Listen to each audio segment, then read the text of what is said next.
Hey everybody, I'm Jim Classic, and you are watching Geekin' It, and for today's video, I would like to talk about the Turtles of Grayskull crossover line of Leonardo, heroic Ninja Turtle leader, and Slaker, evil cybernetic snapping turtle. Yes, I did commit to buying him. Now, talking about the packages real quick, we see Leonardo in an open bubble package on the card. We see He-Man on the top. We see Leonardo to the other top. We see Masters of the Universe plus Ninja Turtles logos down at the bottom. Flipping over to the back, what we see here is beautiful artwork of Leonardo battling the Shredder, and I gotta say the Shredder looks pretty freaking cool in this picture. We see product shots of Donatello, which we already have, Leonardo, Man-at-Arms, and He-Man, which I'm not gonna lie, the He-Man one doesn't really look too appealing to me. I don't think I like it all that much. An explosion from the Technodrome sends the Teenage Mutant Ninja Turtles across dimensions to Eternia. Now, augmented with tech from Man-at-Arms' armory, Leonardo leads his brothers into battle for the power of Grayskull. Ooh. Anyway, that's enough about the package. Let's open this guy up and see what he is all about. Before I start with Leonardo, let me start with the comic book that it comes with. This is, well, it's the same comic as the one that came with Donatello. By The Power of Pizza, same cover, same artwork, you see Krang and Shredder, and you see Teela and everything, and, so creepy Michelangelo. Teela looks a little weirded out by him. But anyway, this is the same book as the last time, so nothing really new, nothing really changed here. But it's there. It's there if you want it. Taking Leonardo out of the package, we basically have something very similar to that of Donatello, except it is now Leonardo themed instead of Donatello themed, which is to be expected.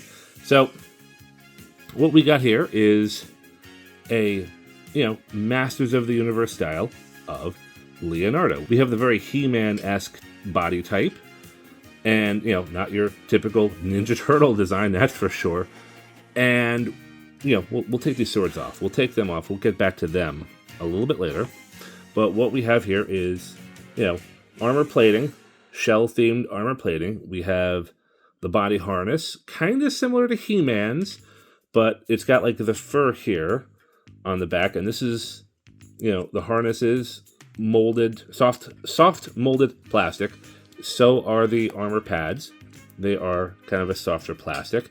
So the issue with these shoulder pads is I've kind of reversed them a little bit. I kind of flipped them 180 degrees because this is supposed to be covering the shoulder, but it wasn't holding onto the arms very well, and it kind of affected articulation a little bit. But now that I've reversed it and these straps are around the biceps, it's kind of holding a lot better now, so that's my little life hack. But, it's, we got the body armor, we got, like, the metal loincloth here, and, we have, like, the fuzzy boots. We do have, still got the fuzzy briefs, and that's pretty much it. It's a He-Man-ified Ninja Turtle figure, very similar to Donatello. The only difference is we got Leonardo's head, which looks really good. We don't have the Man-at-Arms helmet this time, so we get, like, the full look of the turtle head. And that's pretty much the only thing which, is still similar to Ninja Turtles. I suppose that and the 3-digit fingers and the toes. Let's move on to articulation. We got your typical ball-jointed head. We have your typical universal shoulder joint right here. Kind of locks into place. You can do a full 360. We have a nice little elbow bend here. And, of course, you have the elbow rotation, as you do. We have the fully rotating wrist, and it can flex pretty well. We have the full waist rotation. We have ball jointed hips right here. You can kick up. Well, I didn't mean to break his spine, but can't. He can only kick up so high, but a lot of these He-Man figures can't. We have decent knee bend right there. We have a toe point. We have a toe flex, really good one. And we have a nice ankle pivot. So the level of articulation of Leonardo is actually really good. We don't have much else to say aside from the accessories, which he only has a handful of them. I guess the armor plating does kind of count as accessories, but of course, much like Donatello, you can remove the turtle shell. And, it does reveal a sculpted shell underneath. The body harness has pegs right here. The shell has pegs there. You can have a handle right here so we can hold this like a shield, which is, it's kind of a cool feature, but at the same time, it's like, oh my god, you're just ripping his spine off. But, it's a toy. It's a toy. That's what toys do. But we can put that right back there. But yes, Leonardo does have his katanas, but these katanas are a little bit different. And they're not always the easiest thing for him to hold. But he'll have that one in his hand, and we'll talk about this one. So these are Leonardo's katanas, and if you notice, it kind of vaguely a little bit looks like, He-Man's power sword a little bit. So it's kind of a fusion. You have that diamond shaped tip right there that is usually above the hilt. You have, half of the hilt there. The other half of the hilt is right there. And, as katanas, he holds them okay, but since it's only, technically half a sword, he doesn't always hold them well. Like, his left hand does not really like to hold this sword very well. It seems to be a bit of a challenge. Okay, well, that time, of course, since we're on camera, it worked right away. Of course, now he's not standing. But, naturally... Are you going to fall? Okay, good.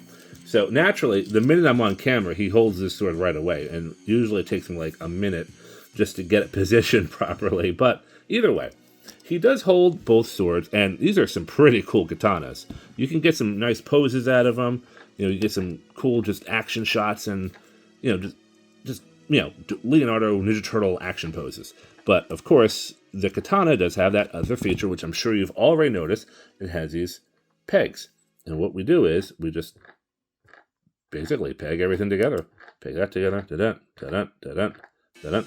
Much like He-Man's power sword in Masters of the Universe, now you have a power katana, which does, again, more resemble the power sword, except with the curved blade right here. And this one he holds much better because you have the full handle right there. So, again, you can get this guy into some good poses holding the sword. And I like this. I actually like this weapon much better than Donatello's because this plastic is far more pliable. Like, as you can see, I'm slightly bending it here. And I have... I don't want to bend it. I don't want to bend it too far because, then you'll just destroy it. But, like, I don't believe I could bend it that way with with Donatello's bow staff. The plastic is way too rigid. This one is more flexible. Now, unfortunately, I had a hard time undoing it. Oh, and of course, that came off right away, naturally. But you can... attach the two ends of the sword together to kind of create like a swallow, which I kind of like this too. I might I could see this. I could see Leonardo. Now, now he's not holding it. Now he's putting up a fight. That could be kind of cool. Him holding this, like, da da da da da. So you can kind of do that. There's a nice little bonus. But, it just comes right off. But that's it. This Leonardo figure is really cool. I dig it. I'm having a little bit more fun fiddling with this guy than I did with Donatello. So I guess that's an improvement. And, well, I think I've said enough about Leo here. Whoa. There we go. I think I've said enough about the figure already. Let's get to some comparisons. Okay, moving on to comparisons. Starting with Turtles of Grayskull Donatello. And as you can see, Leonardo is a slightly darker shade than Donatello is. We're going to move on to Turtles of Grayskull Mouse Jaw.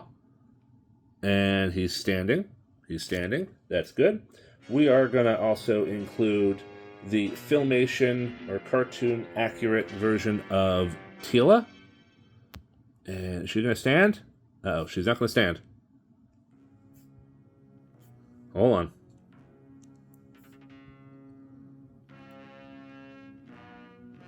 Okay, cartoon accurate Teela, and also the 2000 2 reboot Origins He-Man. This is, not the actual 2002 version, but this is the, classics version of him. Anyway, so this is how all the characters stack up. And as you can see, Leonardo is definitely bulky.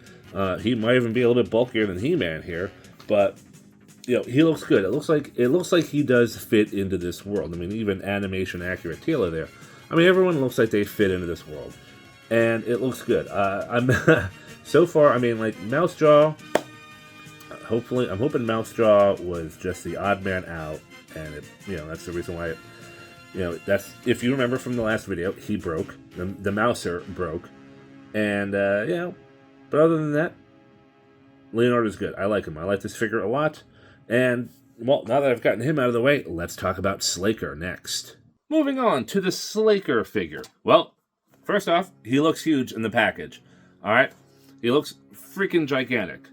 We see the Turtles of Grayskull logo on the top. We see an action shot of Slaker running towards you, holding out his weapons. Box art on the side. He's just kind of standing there, seething and grinning, which looks a little disturbing. And on the other side, he's also showing his knives off a second time. Now, we see the Build-A-Figure at the bottom. We see what the Metallo Roboto thing is going to look like. And this is 2 of 4, so we're halfway there. Turning this figure over to the back, holy crap, what we see here is beautiful artwork of Shredder teaming up with Skeletor and basically just creating Slaker in this ooze pit or something. When Krang's scheme to mutate He-Man required a test subject, Skeletor knew just who to use. He-Man's robotic doppelganger, Faker. Covered in the same mutagen that created the evil turtle Slash, the diabolical duplicate rose from the ooze as the deadly robot turtle Slaker. Okay, gives you chills, doesn't it? Anyway, product shot at the bottom of Slaker with removable armor, and product shot of the Metallo Build-A-Figure right there. And that's pretty much it for this figure. That's it for the box. Let's open this guy up and see what he is all about. Alright, so now that Slaker is out of the package, let's talk about the figure and the accessories, but first let's start with the collector's card. Yes, this is not a comic, this is a collector's card. It's a rather big one. It's about the same size. Hold on. It's about the same size. It is the same size as the comic book. Much like Mouse Jaw, instead of a comic, he comes with a collector's card with a little bit of a bio on the back, or at least stats. Just something at least describing him.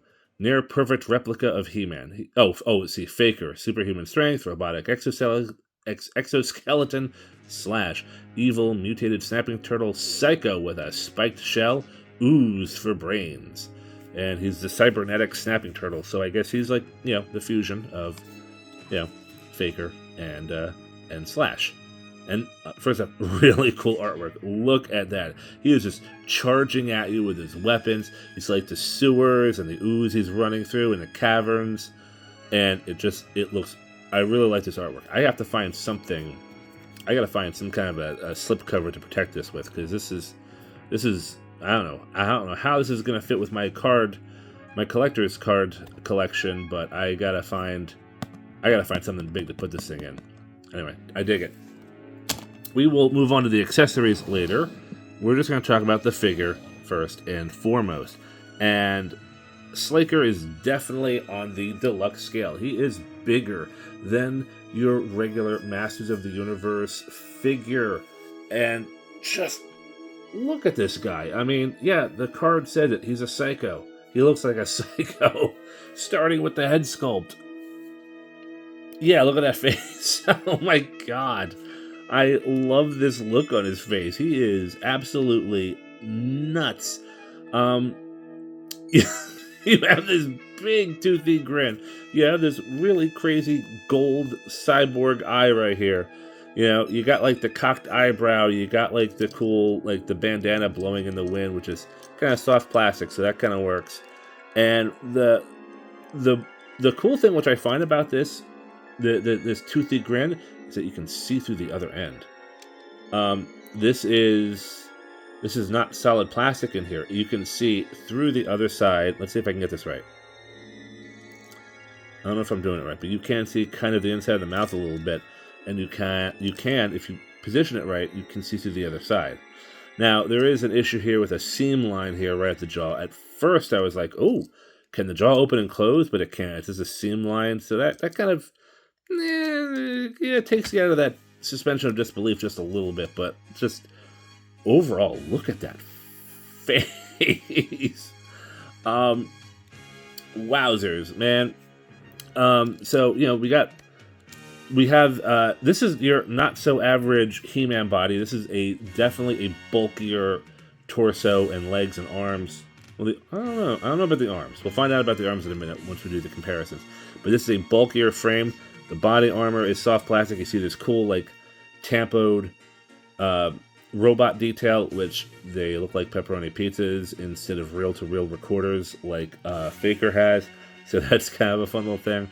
See, like the belt, it has slash with the backwards S. You see the loincloth. No He-Man briefs, which is unusual.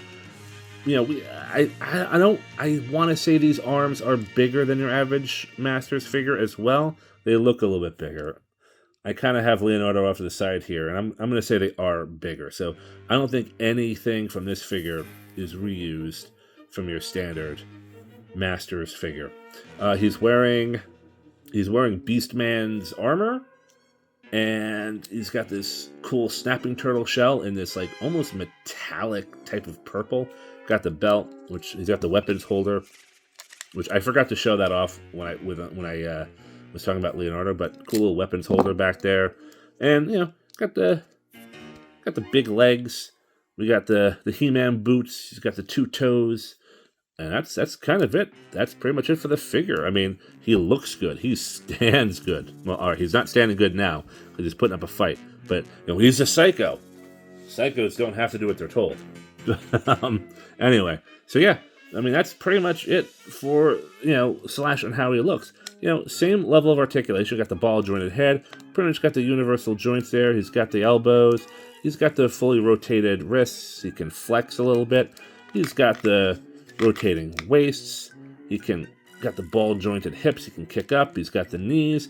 He's got the toe point. He's got the toe flex. He's got the shin swivel because who doesn't have a shin swivel? That's kind of it. That's it. Level of articulation is not that much different. Oh, another cool thing which I kind of like about Slaker is look at those fingernails he's got. He's got some sharp nails on his fingers. Look at that. He's got some cool sculpted nails there. So, this guy has got spikes. He's got those teeth. He's got those nails. He's got the spiked armor. And speaking of spikes, take a look at these weapons, man. Look at this. This is nuts. He's got these short serrated blades with these spiked knuckles. Now holding them, he's got his fists are pretty tightly closed, and so you kind of have to just be a little bit careful. But they, snaps into place. We do it again, and snaps into place. And look at this. Slash is ready to fight. He is ready to F you up. I mean, if he doesn't get you with those blades, he's going to stab you with those spikes right there. And if he doesn't get you with that, he's probably going to get you with any of the other blades that he's wearing on him. But, that's it. Well, there is one more thing about Slash. I did kind of forget.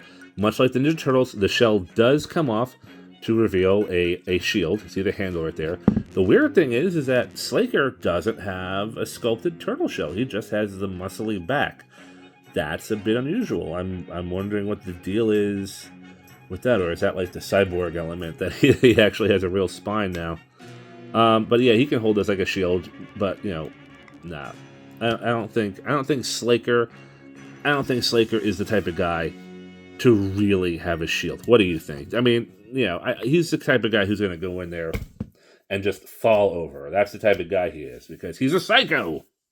No, but he's the type of guy who's going to go in there and just, slash you, Anyway, we're going to put Slaker here to the side.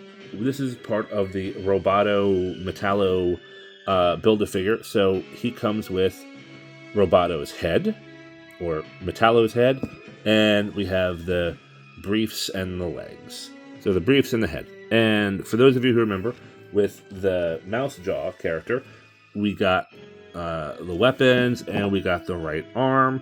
So, here we have, this is, I guess, 50% of the figure. The remaining parts will be spread out among 2 other figures. I don't know which ones yet, but,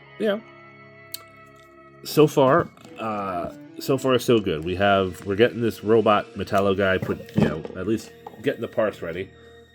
And I have to say, Slaker is really cool. I really dig this figure. I had reservations with him, especially with my bad experience with Mouse Jaw, but forget it.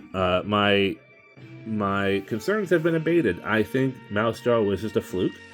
I'm still going to wait till I find another one at Ollie's before I buy another one, because I'm not going to spend another $20 for it just to risk it happening again. But if he does show up on clearance, I'm still going to buy a duplicate. At least I'll have a second Mouser out of the deal. And but yeah, Slaker is really cool, and I think I've said everything I can about him. I mean, he looks good, he stands well, he's a solid figure. Let's just get on to comparison.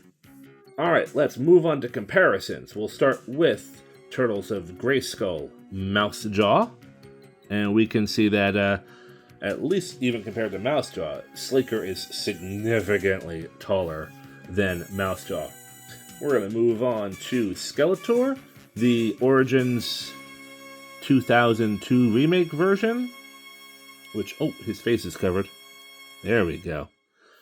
And we're going to also include Faker, except Faker is using Prince Adam's sword. I kind of couldn't find it, so we're just using Prince Adam's weapon for the time being. I don't think he'll mind. Anyway, and also here we have a Mouser from the Turtles of Grayskull. And, everyone scales pretty well. Slaker is absolutely gigantic compared to this quartet. He is definitely the most charismatic. Not charismatic. No, that's not the word I'm looking for. He's definitely got the most personality out of the bunch, that's for sure. But yeah, I have to say, this has been pretty cool. I'm really glad I got these figures. Like I said, I had my hesitations after that issue with Trapjaw a while back, and I'm definitely glad that I picked them up. Apparently that issue was just a one-time thing, and so far has not repeated. So I think that's kind of it, really. That is kind of it. Please remember to like, share, and subscribe. Leave a comment on this video. Let me know if you have these figures. I want to know what your thoughts are on Slaker and Leonardo. And I think that's it. Y'all have a good one. I'm Jim Classic, and you have been watching Geekin' It. Take care, everybody.